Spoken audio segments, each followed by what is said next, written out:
we tend to associate it with going down to the pub. Well, in Ireland, there's one or two people in the Last Chance Saloon. Brian O'Driscoll, fantastic career, but this is the last season he'll be involved in this wonderful tournament. Can he sign off in the manner that he would like? There are good signs.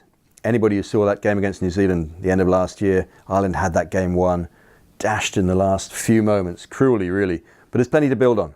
And you would imagine if you're Ireland, if you're Joe Schmidt, actually that makes them quite dangerous. Joe Schmidt hasn't been involved in the Six Nations before, but he's a fantastic coach. He's done everything with Leinster, really successful. Now, it's a slightly different dynamic, the Six Nations.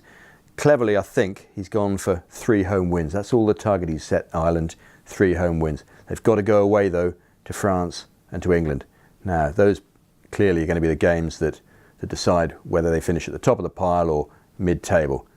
Unfortunately for Ireland, their key man won't be playing. Sean O'Brien, injured, huge loss to them, really. I think their fortunes very much depend on who steps up, and I'm looking particularly Peter O'Mahony, the Munster captain. I think he might be quite influential. He looks to be growing into that role as skipper of Munster. There are others who might step up, but that back row is going to be crucial. Paul O'Connell was quite funny at the Six Nations launch, suggesting that it didn't really matter how old somebody like him was because he didn't have any pace to lose in the first place. That might not be quite the same with O'Driscoll, who's been wonderful for so many years. But if he's not quite there still in this final season, other people will be quick to exploit it.